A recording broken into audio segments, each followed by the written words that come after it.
तर मित्रांनो, आलेली आहे मोठी बातमी समोर. या व्हिडिओमध्ये सांगणार आहोत की या वीकमध्ये कोणता सदस्य घराबाहेर जाणार आहे.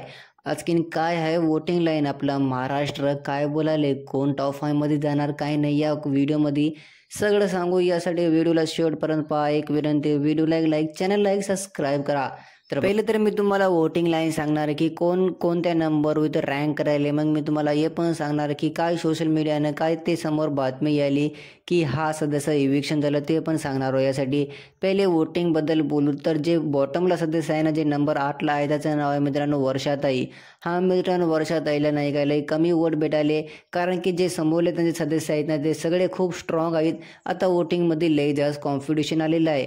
आणि मित्रांनो, नंबर 7वर जे सदस्य आहे ना, याचं नाव आहे तर पॅडी दादा. हां, तुम्हाला पण झटका शॉक लागलेला असेल, कारण की पॅडी दादा नाही का आता नंबर 7वर आलेले आहेत.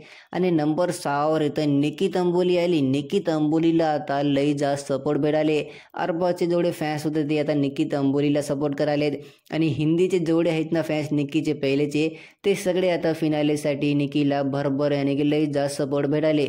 आणि मित्रांनो, जे नंबर 5वर आहे ना, याचं नाव आहे जान्हवी किल्लेकर. जान्हवीला पण लई मस्त वोटिंग भेटाली. जान्हवी या वीक घराबाहेर जाणार नाही. आणि मित्रांनो, जे नंबर 4वर आहे ना, त्याचं नाव आहे अंकिता.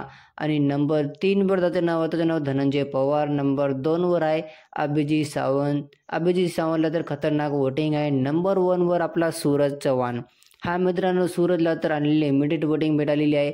सूरज तर मी तर म्हणालो याला ट्रॉफी देऊन मित्रांनो बघा, वोटिंग लाईनमध्ये नाही काय सगळ्यात बॉटमवर जे सदस्य आहे ना, त्याचं नाव आहे तो वर्षाताई. आणि या वीकमध्ये फक्त एक इविक्शन बघायला भेटणार आहे, त्याचं नाव आहे वर्षा. ह्या मित्रांनो बघा, वोटिंग लाईनमध्ये पण प्रेक्षक सगळ्यात कमी वोट नाही का वर्षाताईला दिलेत. आणि जे बातमी पण समोर आली ना, यांचं पण हे म्हणणं आहे की वर्षाताई या वीकमध्ये घराबाहेर जाणार आहे.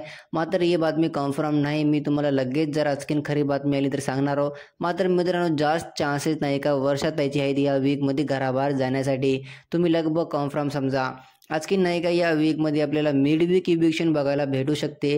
ते पण जर बातमी आली तर मी लगेच तुम्हाला सांगणार आहोत. तुमचं काय म्हणणं आहे, 8 पैकी कोण घराबाहेर जाईल? तुमचं काय म्हणणं मला कॉमेंटद्वारे प्लीज नक्की ठरवा. मी तुम्हाला जरूर रिप्लाय